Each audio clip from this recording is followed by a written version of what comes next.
OG Sujith దర్శకత్వంలో టీవీవీ entertainment నిర్మిస్తున్న ఈ గ్యాంగ్స్టర్ డ్రామా మీద విపరీతమైన అంచనాలు నెలకొన్నాయి. ముందు రిలీజ్ అయ్యేది హరహర వీరమల్లి అయినా ఫ్యాన్స్ మాత్రం ఓజీనే డిమాండ్ చేస్తున్నారు.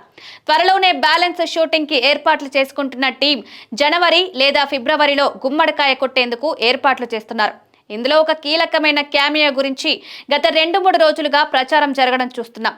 ప్రభాస్ అని ఒకరు, కాదు నాని అని మరొకరు, ఇలా ఏదేదో తిరుగుతోంది. కానీ అసలు ట్విస్ట్ ఏంటంటే ఈ పాత్ర చేయబోయేది ఆ ఇద్దరూ కాదట. బాబాయ్ అబ్బాయి మొదటిసారి కలయికని సాధ్యం చేస్తూ దర్శకుడు సుజిత్ గ్లోబల్ స్టార్ రామ్ చరణ్ ని ఒప్పించినట్లు లేటెస్ట్ అప్డేట్. కొన్ని నెలల క్రితమే దీనికి సంబంధించిన చర్చ జరిగిందని, తక్కువ కాల్ షీట్ కాబట్టి అవసరమైనప్పుడు అడిగితే ఇస్తానని హామీ ఇచ్చాడట.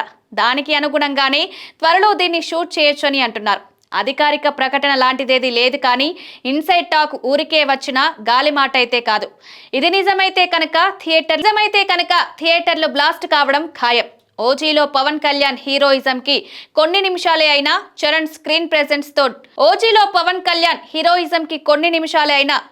క్రీజ్ ప్రెజెన్స్ తోడైతే రోలెక్స్ రేంజ్ లో ఆ ఎపిసోడ్ కు పూనకాలొచ్చేస్తాయి. 2025లో ఎప్పుడు విడుదల చేయాలనే నిర్ణయం ఇంకా తీసుకోలేదు, కానీ పోస్ట్ ప్రొడక్షన్ కు ఎక్కువ సమయం పట్టేలా ఉంది. క్వాలిటీ విషయంలో సుజిత్ రాజీ పడకుండా చూసుకుంటున్నాడు.